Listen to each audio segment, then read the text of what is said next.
Welcome to DCS Pathways. I'm Kevin Patton, Pathways Counselor for Dublin City Schools. Choosing courses and planning for life after high school can feel overwhelming. The ideas and resources shared here are intended to help students and families with this important process. This episode features a conversation with Aislin Rogers. Aislin graduated from Dublin City Schools in 2020. She went on to the University of Minnesota, where she earned a degree in business management and had a minor in product design. She's now a second lieutenant for the U.S. Army in her first year of law school at the University of St. Thomas. Well, Aislin, thank you so much for joining me. It's always a pleasure for me to get to catch up with former students, and it's hard for me to believe it's already been, going on almost 5 years since you graduated high school, but thank you so much for joining me today. Yeah, of course. I'm so excited to be here. I really miss Dublin and everybody there, so it is really good to catch up with everybody. Yeah, no, I appreciate that. And I know you've really kind of put down some roots in Minnesota, and you went there as an undergraduate student through the ROTC program with the Army. And obviously that's led you to a really cool place right now where you're a first year law student. Yeah, I love Minnesota. I didn't expect to love it this much, but I loved undergrad here. The University of Minnesota was a big school, but I really liked that experience. And now I'm at a smaller school, the University of St. Thomas, which is also still in Minneapolis. So No, that's great. And I know as someone who's pursuing opportunities in the legal field now, that wasn't necessarily on your radar as a high school student. So I'd love for you to talk a little bit about just kind of how that pathway has changed for you from when you started to where you are today.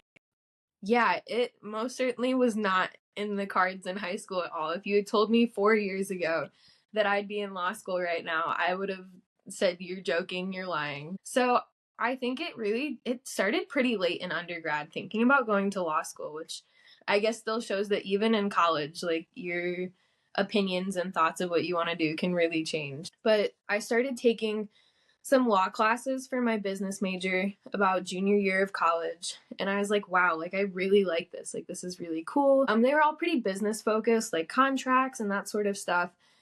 And so I kind of looked into it a little more, and I was a little hesitant because I was on track with ROTC to just go straight into active duty. But then I found like this really cool program called the educational delay that would allow me to get my law degree. Throughout junior year, I studied for the LSAT. I started making my applications ready. And then I thought about it more, and like pursuing a career in law in the military was something that really, like, I guess struck a chord with me. Like, I wouldn't say that there's issues in the military, but there's obviously so many people like that need help and advice and counseling, and that really seemed like a cool field for me. I love that. So I think you could see yourself potentially one day using the knowledge and the degree and the certification and all of that to really help serve veterans or active duty members of the military who could use somebody who can relate to what they're going through, but also, provide that needed service. Yeah, absolutely. I think that, especially like you said, veterans, I think that's a community that, especially, there's already so many programs now that are specifically geared towards veterans just because of the unique experiences that they've had and the kind of help they need with their different benefits and anything else. I could definitely see post military even continuing to work somehow with the military through my law degree. No, I think that's wonderful. And I think, we try to use this platform to educate students about opportunities, especially some that they're not maybe considering that could end up being life-changing for them if they just knew what they were. So obviously you went into an ROTC program. I'd love for you to talk a little bit about just your journey to deciding on pursuing a military option and how you landed there and maybe what that has provided for you in terms of as you were a college student. What was that like? Yeah, oh my gosh, I loved ROTC. So leading up to college, the military was kind of always in the cards. I had some family that was in the military, and so it was kind of a no-brainer for me, I guess. Like it was always a consideration. I originally wanted to be in the Navy, but then I quickly realized I didn't want to be on a ship for long periods of time. And also the Army just seemed to have some more opportunities as far as like post college. And so that is ultimately why I chose the Army. And in college, ROTC was really cool. It was probably like the best experience I had in college. Like most of my friends were in ROTC. A lot of the activities I did was in ROTC. And what I liked most about ROTC was it was as involved or little involved as you wanted to make it, which I think a lot of people don't realize. They think it's like this huge time commitment and you have to do all sorts of stuff. And that's not really the case, I think. It is a commitment, right? But at the lower end, it's kind of just like another class. So it varies from school to school, but typically you'll have class 2 to 3 days a week. And then every semester you'll have a handful of weekend commitments, but it's nothing super serious. And then on the higher end, there's like extra clubs you can do. You can do extra leadership stuff. You can volunteer. And I was on the higher end of stuff. I did all of the extra stuff, and it has afforded me some really cool opportunities for sure. I love that. And what was maybe one or two of the things that you participated in that you feel like have had the greatest impact on those opportunities that you're talking about? Yeah. So I think if you like have the opportunity and you're not quite, I wouldn't say not focused on studies, but you're good at balancing out both school and ROTC, because obviously if you want to value your studies a little more, that's totally okay and you can do the lower end. But I did a lot of the extracurriculars and did like extra leadership stuff. So there's like competitions that you can do in ROTC, and you can win the competitions, and you get the chance to go to like real army stuff. So I went to airborne school down in Georgia, and so now I'm jump qualified and I can jump out of planes and helicopters for the army, which is, oh my gosh, it's so cool. That's like one of the coolest things I've ever done. Yeah, and then I also did like the drill team in ROTC, so I got to do the color guard for a Vikings playoff game. Like I was on the field for the Vikings playoff game, and I was like, this is really cool. No, that's definitely an experience not many people get to have is to kind of be on the field in that type of environment. And obviously that's just scratching the surface on some of the opportunities that being a part of the military has provided. And I think it's neat that you've also learned about ways to also recognize, hey, I can continue my service, but I can take a break. I can focus on law school because I know the commitment and the amount that I'm going to have to pay attention to the studies at this level of school is going to require me to maybe sacrifice some other things that are important to me. So I like that you were able to find a program that allowed you to take that break. And then I know your plans are to pick up your level of service when you complete law school, which is a 3-year program, correct? Yeah, law school is a 3-year program, and the path that I'm taking, the educational delay system, is a very niche program that a lot of people, even in ROTC, didn't know about up until, it was maybe too late. So it's a program mainly for graduate level studies for law school and medical school that you'll apply to during your senior year of college. And once accepted to the program, it's not a guarantee because you still have to be accepted to, your law school, your medical program. And I can't speak much for the medical side of things just because I didn't go through it. But the application process was pretty straightforward, just an essay, letters of recommendation, transcript, that sort of thing. So it was pretty rare not to get accepted to the Ed Delay program, and I got my response back in like October, so it was pretty quick that I knew I was accepted into the program. But then you still have to go through all the law school process, so that was a whole nother, you know. Yeah, the application process is a whole nother level of just kind of doing all of those things over again, right? But now it's to get into law school, not to get accepted into this program through the military. Yeah, the law school application process it's similar to undergrad, right? It's similar to applying to college. It's a little more in depth, I guess, because the essays that you write for law school applications are a little more focused. It's not quite as broad, maybe. And then the LSAT, the law school admission test, is yeah, it's you have to study for it. You have to prepare. I Mm-hmm. took the test once unprepared, without studying, and it really sucks. I would say the test itself isn't that hard. It's like a 3.5 hour test. Like just having to sit down and pretty much read straight for 3.5 hours is mentally exhausting to anybody. So you have to kind of train yourself to prepare for that. No, I think that's good for people to recognize. And obviously, even if it's not on their radar right now, they might down the line decide, hey, there is a program I'm interested, whether it's law school, whether it's medical school or dental school, or something that requires that level of test that you need to take and do well on if you want that to be an opportunity for yourself. So I think obviously it is a huge commitment, but if you want to go into something like that, then I think you're willing to put in that time.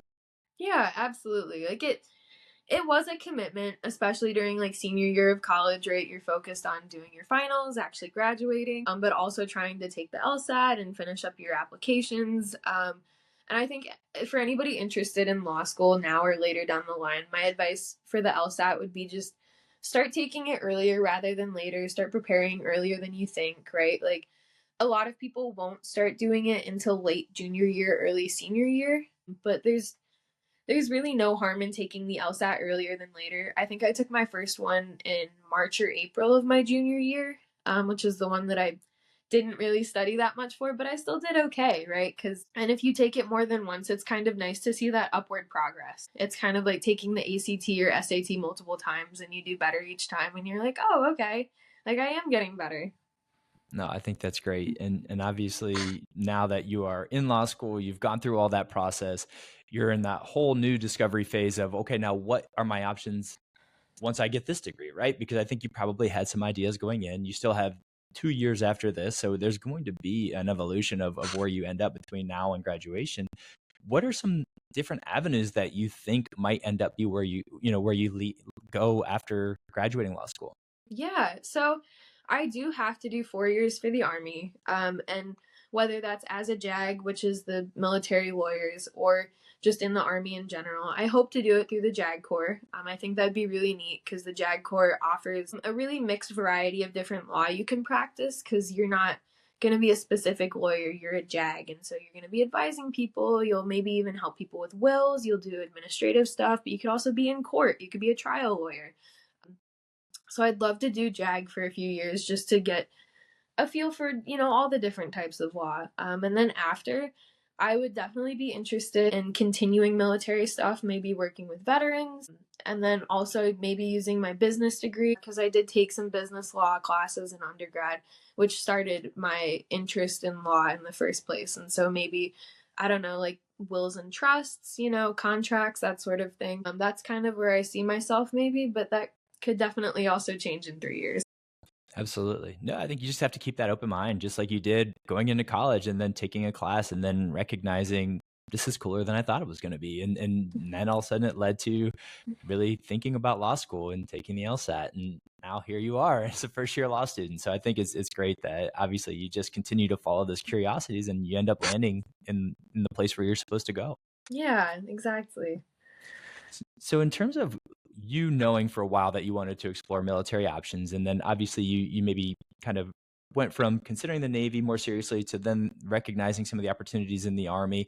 And obviously there's a lot of different directions you can go, but even you mostly focused on the ROTC programs. But what are some other things students might want to consider who are exploring military options, and what would you recommend that they do to really get the information they need to make an informed decision?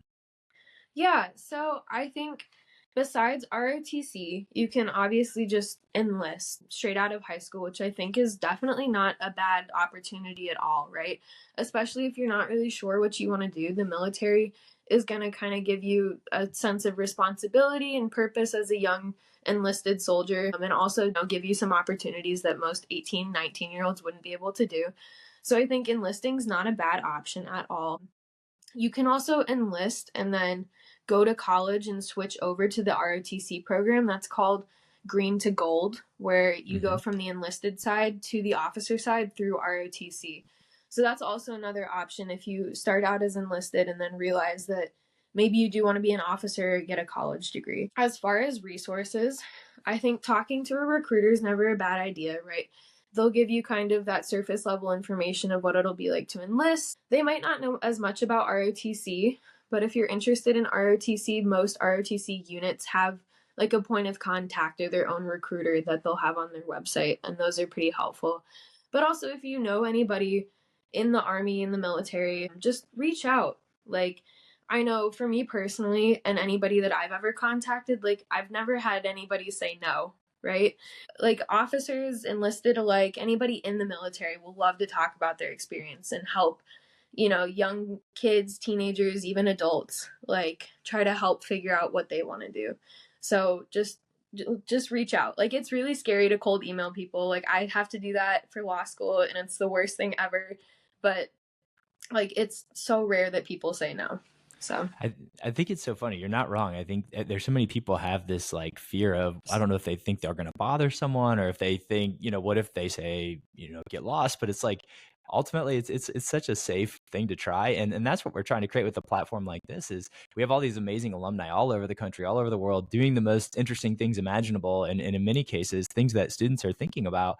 And now we've got this warm introduction to say, hey, you've heard their story, you've heard what a nice person they are on, a podcast or on a YouTube channel, and they've all said, hey, if you want to reach out, let me know. I'd love to answer some questions. So that's what we're trying to just make more of an easy, warm lead for students that are interested in having those conversations. Yeah, I will never ever say no if anybody emails, texts, calls. I might be bad at returning emails. It might take a day or two, but I will never ever say no if you have questions about college, the military, law school, or just in general, I guess, right? Like if you just don't know what to do. So No, I love that. And we're so fortunate, we have such a strong alumni base, and they're also willing to just be that person, right? Somebody who was in their shoes not that long ago, and they've had a big shift in their perspective in terms of what life is really like after high school versus what you thought it was going to be like. And I think it's nice to hear those things from somebody who maybe feels more like an older sibling than, someone old like me who hasn't been to college and gosh, longer than I'd like to admit. But, it's been a long time. I think this is going to be my 20th year out of college this spring, and it's different now. The whole process and even just being a high school student is different. So I think it's great that they get to hear this perspective from people like you. yeah, absolutely. So obviously there's so many things that you've shared, and I know right now you're taking a break technically from the military, but you really are, you're a commissioned officer, you're a second lieutenant, you're going to go back and you're going to lead in different ways with the information that you have and that you carry over with you from law school. And you already have a lot of great skills that you learn, not just as a college student, but as somebody who also had military training in addition to the things you learn in school. So I love that you are somebody that our students have to look up to. I'd love to hear, is there anything that maybe we haven't touched on or something that you think would be really helpful for a student to hear who's getting ready to maybe embark on that journey, and maybe something you wish somebody would have said to you when you were at that stage in life? Oh, yeah. I mean, I guess somebody did say it to me. My mom always has said, like, you're going to change your mind. Like, you're probably going to be wrong. And I have been many times. Like, and I know, I guess my story is a pretty good test to that. But, like, you probably don't know what you want to do in high school, and that's okay. And if you do, more power to you. I certainly did not. I started out thinking I wanted to do product design, which I did in college. I was a product design major for a year, and it was cool, but it wasn't my thing. Like I wasn't super passionate about it. I finished out a minor because I still liked it, but like changing your mind is so okay. Like it is really fine to not know what you're gonna do. It's actually probably better because then you can end up like me and you end up in law school when 4 years ago I just would not have even imagined going anywhere besides like the army or the military. So it like changing your mind is good and it's okay to not know what you want to do. No, I couldn't agree more. I think we want students to exploring and thinking about what their options are as much as possible as high school students. But even at that point, the best laid plans are still, you don't want them to be set in stone. You want them to be moldable and flexible, and to allow you to have that openness to redirecting if it feels like, hey, I took this class and this really felt like way more, aligned with what I feel like I should be doing in the future. And just always know that changing course is okay, but going in with a plan is not a bad idea either. No, yeah. I mean, having a plan's not bad. Like having the plan to do product design wasn't like the worst thing. It just didn't turn out to be the thing. Hmm. Yeah, so it's not a bad thing to have a plan and it's just okay if it changes, I guess. Like it's okay to be fluid. Yeah, that mentality has always really helped me, just being like, okay, maybe I didn't do so well here, but there's always so many other options, right? Absolutely. And there's so many transferable skills. Even though you're not going into product design as a career, you still learn things from those classes and the way that you think and that you solve problems. And even just that background going into law school, if a lot of people didn't take those classes, you have a different perspective to share, and different ways to go about solving something. And I think that's very valuable. Yeah, I think even in law school, like I don't have to be a lawyer. Like that's a crazy thought to like go through all 3 years of law school and pass the bar and then not be a lawyer. Like that's like a crazy idea to some people. Think about like a lot of politicians. Like a lot of them have a law degree and they're not really using it right now. So like I think that the more doors you can open, the better. And it's okay if you don't end up using whatever you do.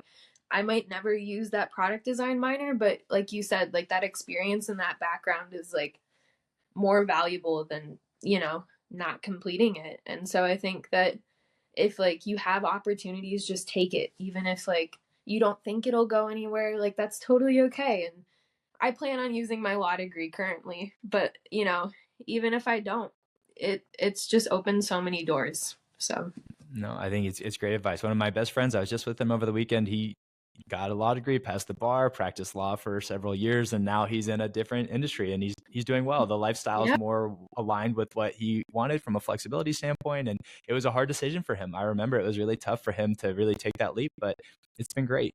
And to your point, that's just, you have to be open to those opportunities when those doors open. So yeah, well, this has been so fun. I always love catching up with my former students, and obviously to see you doing so well and to be so happy where you are and to pursuing something that obviously is such a noble cause. I'm not surprised, but it is so just great for me to see. So thank you for making time for this, and I can't wait to make this available for other students to hear.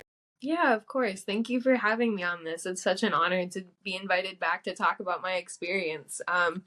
Yeah, if any students ever want to reach out, like please feel free. Like I know as a high school student, I would have heard that and been like, nope, I'm not reaching out. But I promise it's worth it. It's always nice to just have a conversation.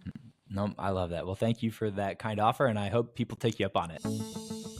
Thanks for listening. Please do not hesitate to reach out with any questions about the many resources we have in Dublin City Schools related to exploring post-secondary options. My email address is patton_kevin@dublinschools.net. I also want to give special thanks to student intern Cam Williams from the DCS Media Marketing Academy. Cam designed the cover art for the show and will be sharing regular updates via social media. Be sure to follow Cam's posts at DCS Pathways Pod on Instagram and TikTok. Hope to see you next week.